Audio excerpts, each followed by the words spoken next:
New Thought Media Network proudly presents Lindsay Leimbach, Practicing Infinite Possibilities, Fridays at 10 a.m. Mountain Time, 9 a.m. Pacific.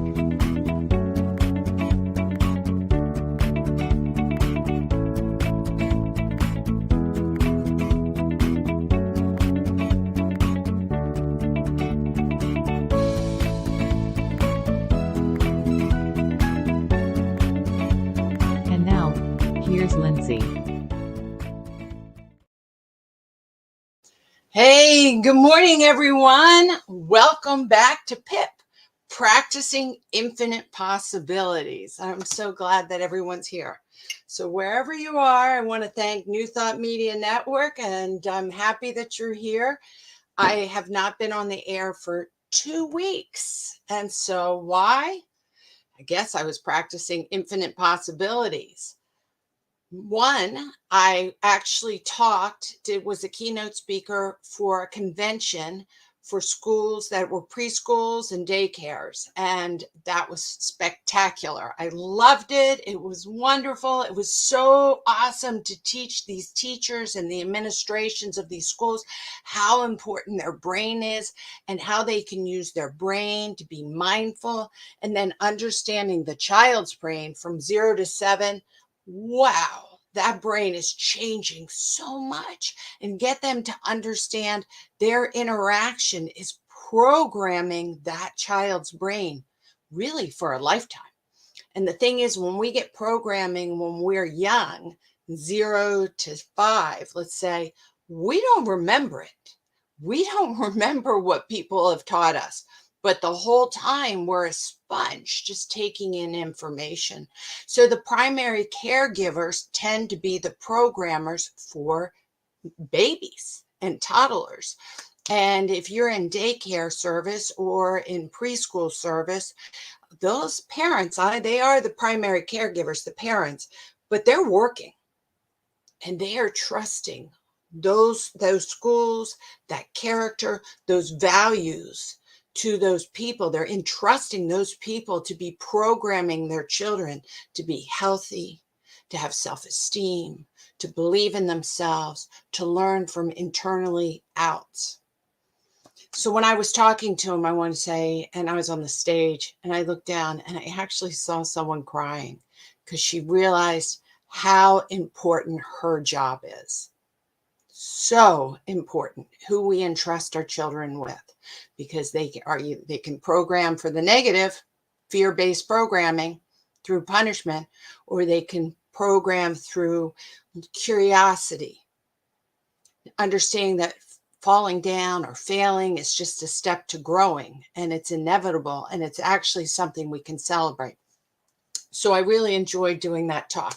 So that was one Friday I was off. And the second Friday I was off is because my husband had a full knee replacement surgery. So that definitely we needed to practice mindfulness, to say the least. And so we're about 10 days out and he's doing really, really well. But it had its ebbs and flows, like anything when you go into the world of the unknown. And of course, every day is the world of the unknown, but the things that you don't have control of. So we didn't have control of the hospitals. We didn't have control of the doctor's time. We didn't have control of the behavior or the attitude of the nurses. All we had was control of ourselves and having the intention that this is going to run smoothly. And when I mean smoothly, I don't mean that it's going to run my way. It means that I can lean into whatever is happening and with grace and with hope and with understanding, and keep meeting every challenge from the environment coming in without fear or pessimism. I can say, well, what can we do from here? Okay, so what can we do now? How can I change this to make it a little better? And I really had to work with that, with this being in the hospital and all these things going on. So I'll tell you more about that. And that is why we're going into Stoicism today. We're going to learn about Stoicism.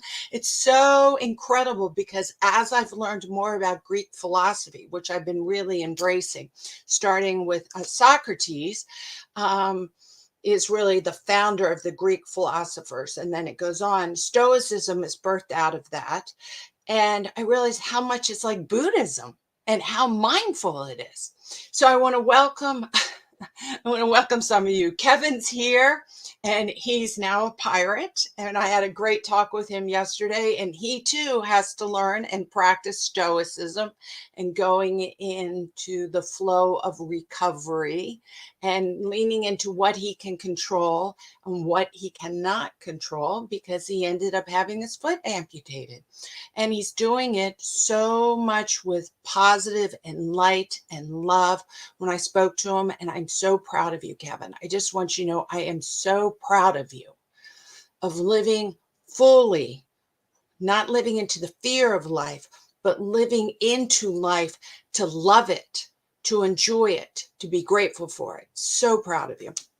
And Wayne, I'm so happy you're here. Thank you so much. He's fabulous. And Shay's here, and my parents are here. And I have a feeling some other people are here, like Trudy shows up, and quite a few of you guys watch me on reruns. So I appreciate that. So let me show you this banner. It's so cool. You know about synchronicity. Well, I got on Facebook today, and look what popped up. This is from Reverend Kusla, who is a fabulous Buddhist monk in Los Angeles, and he has a Facebook page. I recommend everyone to get on it and follow him. And he has podcasts. He's a great teacher. Anyway, he posted this morning. Very little is needed to make a happy life. It is all within yourself, in your way of thinking. Marcus Aurelius, Meditations. Isn't that interesting? So this is a Buddhist monk posting a Stoic philosopher. Marcus Aurelius is a Stoic philosopher, and he wrote something called Meditations. And I'm going to explain all that to you today. Oops, here it comes back again. But isn't that so cool? Is that the synchronicity that I look at? My friend who's a Buddhist monk posts a Stoicism quote today on exactly the people I'm talking about. I love the universe. I love when that happens. It's just such, I call them green flags, or the angels are with us, or whatever it is. You can't make that stuff up. And it happens when you're in the flow. It's really exciting. So I was so excited about that. So let's get into this, because I think you guys showed up to learn about Stoicism and what exactly. We hear the word Stoic so often, and we think that means being like being sound and hearty and persevering. I think of the Protestants that I grew up with being Stoic, but not being emotional. And that's not exactly true. It is about persevering, and it is about being hardy and resilient, but it doesn't mean not being emotional. It's very similar to mindfulness, being aware of what's going on without the judgment, without telling the negative story. Stoicism is a philosophy about not telling yourself a story, about seeing what is real, what's really present in the moment, and then living into that. So let me show you this. You'll like this. Stoicism is a philosophy that teaches us to focus on what we can control and accept what we cannot, while living a virtuous life. Is that awesome? Is that Buddhism? Is that mindfulness? Is that new thought? Absolutely. Absolutely. So it is so beautiful that we go there. And what I want to say, and if you go back to and accept what we can't control, I did a thing on radical acceptance, and Tara Brach wrote a beautiful book on radical acceptance. And that is what that is. Accept the things we can't control. Because if you can accept the things you can't control, then you don't react to them. And so we're going to get into it. Like when I went to the hospital with Randy, we were meant to go in at 7:30 in the morning. And then they were like, I mean, his surgery was meant to start at 7:30 in the morning. We got there at 6. So we got up to our room around 6:20 and they said, where have you been? And we're like, checking in downstairs. We got here on time. They're like, oh, the people in front of you came earlier. You mean they came 5 minutes before us? So we're putting them first. What? So now that we're being bumped out from first spot? Not like that. We weren't late. So whatever, you've got to, I can't control that. I don't want to argue with the nurse, right? I don't want to argue with the doctor and the surgical team. They need to be feeling really good about my husband. And so we just said, looked at them and said, okay, so how long will it be? About 2 hours. We said, okay. So we had to accept what we couldn't control. Now, what we could control is our reaction to them. This is Stoic philosophy. And you could say, Lindsay, this is practical advice in everything. Yeah, I know. It's true. But it really is part of the foundation of Stoic philosophy. So then we were super nice and super kind. And 2 hours went by and still not the time. So just jump ahead. 11 o'clock came around. And then close to 11:30. So we're 4 hours out. And they're like, okay, we're ready. So we started 4 hours late, which pushed his recovery time 4 hours late, which meant for sure he was going to be spending the night in the hospital. So it is what it is. And we just embrace it. That's Stoicism. And we accept it and we don't fight it. And then we make the best out of it and we make everyone enjoy our company. So we are not the problem, but we are part of the solution. So let me come down to this. All right. So what is Stoicism? Stoicism is a philosophy that came out of Greece. Okay. It came out of Athens, really. So if you went back to Athens, like I said, there's Socrates, and then Socrates came out. He's like the father of Western philosophy. That's what a lot of people say. And he was about, I think around 400 BC. And then he had a teacher, which is Pluto. Pluto. Did I say that right? Pluto. For some reason, I'm feeling I'm saying that wrong. But anyway, and then Socrates had a student with Plato. I know it's not Pluto. Plato, okay, was his student. And then Aristotle was Plato's student. And then you go forward, and then Zeno here at 334 BC was Aristotle and some of those students from them. And Zeno was the founder of the Stoicism, the philosophy of Stoicism. A lot of people say that. There's a lot of Stoic philosophers that came from that. Epictetus and Marcus Aurelius are two very famous ones, and you'll see them quoted quite often. But someone else who followed Stoicism was George Washington and Thomas Jefferson, and also Theodore Roosevelt. There's tons of people that actually studied Stoicism and implemented them in their conduct of behavior and their philosophy. You have to remember, George Washington was not exposed to like Buddhism or meditation or anything like that from the Eastern philosophies, but Stoicism has all those concepts in it. And so he actually had a lot of these wonderful gifts that I learned through Buddhism, but he learned it through Stoicism. So when I'm learning Stoicism, I'm like, oh my God, I get it. This is so cool. This is kind of the Western evolution of a lot of things that I learned from Eastern culture. And then when people stopped really reading the classics in school, that's when Stoicism went down a lot, but it's now being very much rebirthed. Okay, I want to tell you about two different people in this. First, I want to tell you about who Epictetus was, because it's very important, because I'm going to use some quotes, but it's important for you to know who this guy was. He was a slave. He was born a slave. okay?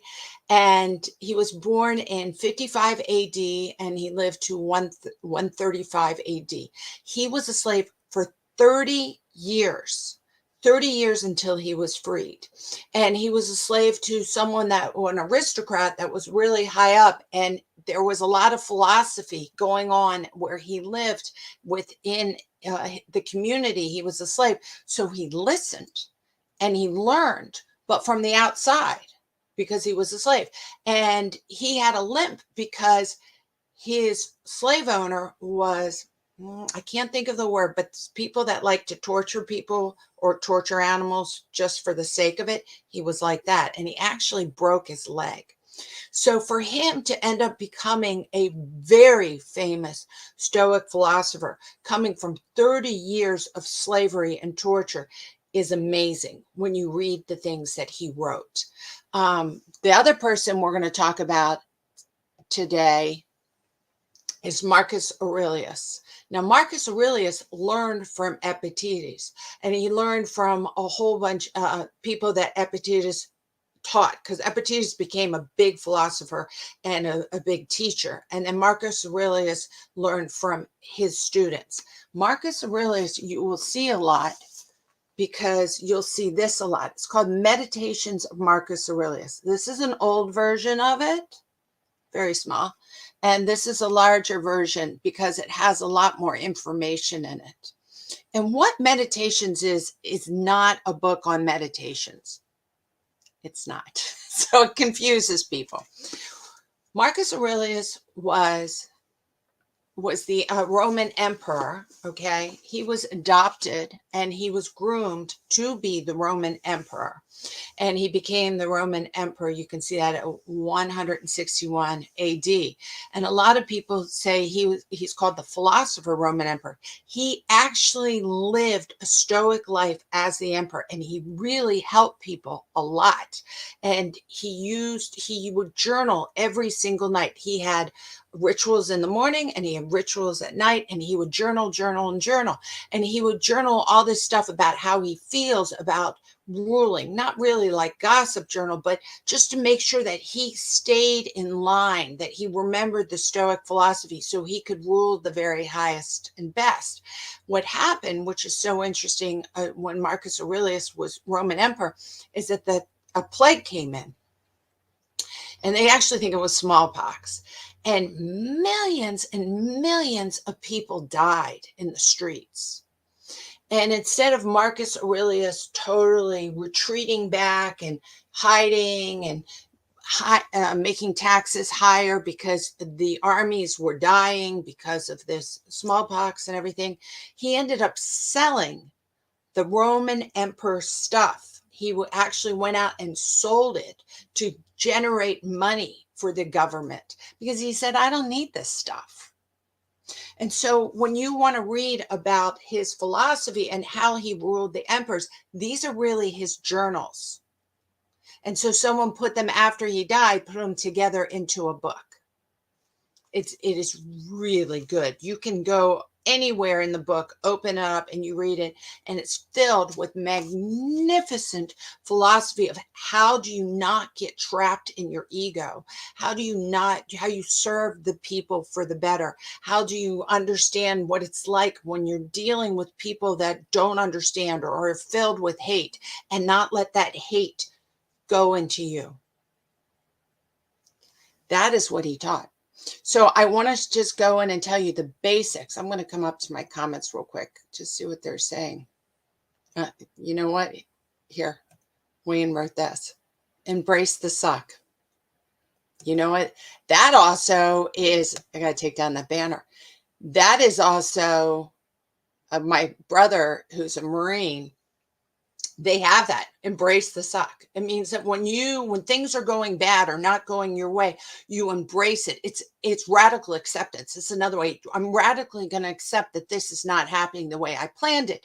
And if I can be calm in that, then I can make a wiser and better choice, because I don't have control of the environment. And that's exactly what Randy and I did at the hospital when they bumped us out, which made us know that for sure we were staying in the hospital that night, which of course changed all our plans. And we had other things that happened while we were there, and you had to embrace the suck or radical acceptance.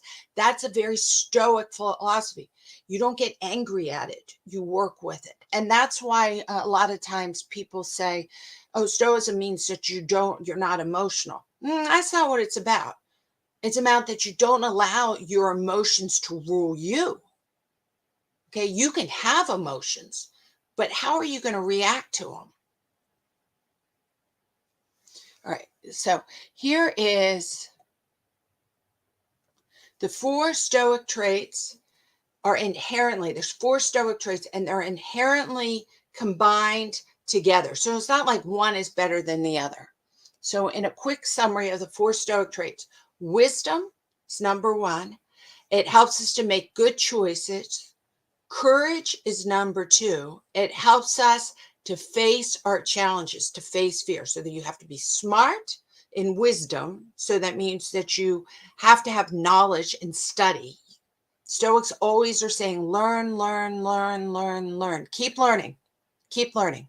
Courage, so you can embrace the suck, so you can see what's wrong and not overreact to it. Don't fall into fear. Temperance, that helps us stay balanced. So we want to be in the middle path. Very Buddhist, right? Don't go to extremes. Don't go to extremes. Have that balanced life. And justice, and what they mean by justice, it means that we help others. Stoicism believes in interconnection. They believe that we're all interconnected.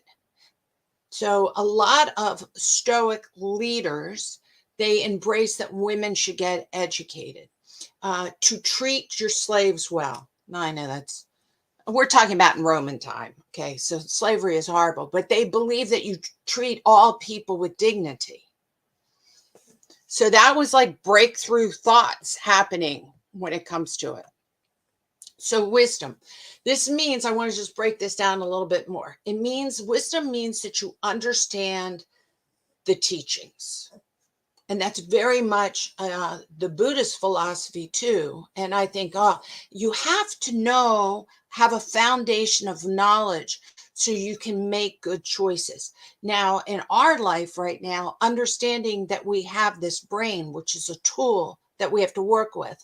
An inner brain, we have the lower brain, the middle brain, and the upper brain, meaning we have the caveman brain, which is that quick reaction, and the amygdala, and that it gets us all startled and we want to run away or we want to fight. That's part of our brain. It's in everybody. That's wisdom. So when I get that quick reaction, and if I act on it and I end up doing something that's not skillful, then I can then have the wisdom to step back and say, I'm sorry. I'm sorry. I wasn't thinking for my higher brain. I was thinking for my lower brain. But that is part of our wisdom, is to understand how our brain works. If we're hungry, if we're tired, are we meditating? Are we reading stuff?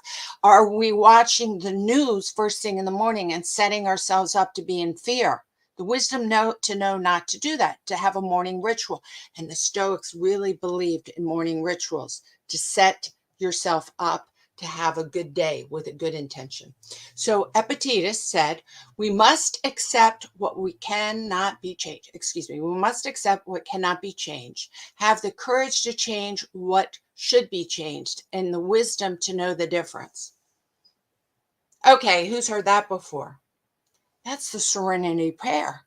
The Serenity Prayer is actually Stoic philosophy quote from Epictetus. When I found that out, my mind just went, oh my gosh, do you see that? This slave came out and is quoted in saying, we must accept what cannot be changed. He could not get out of slavery or he would be killed. And have the courage to change what should be changed. He knows that he could keep developing his brain. He knew he didn't have to fall into victimhood, even though he was placed in a victim situation. And the wisdom to know the difference. Oh my gosh, if he can do it as a slave, being tortured, Can I do it in a hospital? You betcha. You betcha. Okay, let me go down. Here's another one that I liked from him. It's not the things that upset us. It's our opinion of things. Think about that. It's not the things that upset us, but it's our opinions of things. Things happen, and it's the story that you tell yourself that upsets you. And of course, we've heard this in psychology. We've heard this in spirituality. We've heard this so many times, but it was so incredible that it was written down in 50 AD from a slave. So it's not the things that upset us. So the doctor didn't want to take us first. It's our opinion. If I feel like my opinion was, oh, they don't care about us, they're dismissing us, this hospital is a bad place, then let me tell you, I would have had a really hard day at the hospital. So I needed to look at it and think, well, maybe that other gentleman really needed to go in first. I don't know. The angels set it up that way. The universe set it up that way. He needed to go first. It's a gift. If that guy needs to go, then he can go because we're fine. We can wait. It's okay. Can I wait with love? Right? So have that wisdom. Okay, the second thing, let's see, is courage. This means facing our fears and challenges with courage and resilience. Stoics believe that we should not let our emotions control us and that we should always strive to do what is right. So it doesn't mean that you don't have emotions, okay? It doesn't mean you dismiss your emotions. It means that when you feel angry or overwhelmed or stressed, that you can take a breath. One of the Stoics went up, I think it was, I don't want to quote it because I'll be messed up. He said, but before you retired, and this wasn't to Marcus Aurelius, it was like to Marcus Aurelius's predecessor. And he said, before I leave, I want to tell you to the Roman emperor, he said, this is what you do. He goes, what am I going to do without you? He said, anytime you get emotional, you say your ABCs. And of course, they're talking about in Greece. A, B, C, D. I'm sure they didn't have the song. But he said, say your ABCs to the end and then make a choice. What he's saying is calm down your brain. We say count to 10. Say the Serenity Prayer. Whatever it is, walk away, take 5 breaths. He told the Roman emperor to say his ABCs. This stuff works. It works for Roman emperors and it can work for us, right? So we want to have that courage. Marcus Aurelius said, the mind is formed by what it feeds on. So if you're going to feed your mind with your own anger and emotions, then you're just going to have more anger and emotions. Right? What you think about, you bring about. If you sit and you read these wonderful books like The 4 Agreements, or I recommend to actually get the book, Meditations by Mark Aurelius, things like that, you feed your mind good stuff and you get good stuff. It reminds me of the Native American story where the chief was sitting with a little boy and he said, I want to tell you a story. We each have 2 wolves inside of us. And both of the wolves can grow. And one is filled with anger and pain and victimhood. And the other one's filled with love and joy. And he said, the little boy looks at the chief and says, who wins in this war between these 2? And he says, the one you feed. And I'm sure that's an old, I think it's Cherokee fable. You can look it up, The 2 Wolves. That's a long time ago. I'm sure he did not read Marcus Aurelius. The mind is formed by what is fed. But the bottom line is a truth is the truth. The truth is the truth. Don't try to escape hardship. Embrace it. Epictetus. And it doesn't mean that you should put yourself in a bad situation, but it means don't run away. Face it, learn from it, and then take action. They believe that we're all interconnected. If you saw things that are not going well in politics or with people or whatever it is in a relationship, when they say embrace it, it doesn't mean accept it. It means face it, look at it, and then learn from it, and then take an action and move on. Do something different. Feed your brain with new information. Okay, we only got through 2. And so we're going to go next week and do temperance and justice and do some more quotes, because I just am so excited how Stoicism is really, as Wayne says, the circle of love, ever expanding. Yes, because Stoicism is part of the circle of love. It's part of the universal philosophy of what I call God, being expressed in many different ways.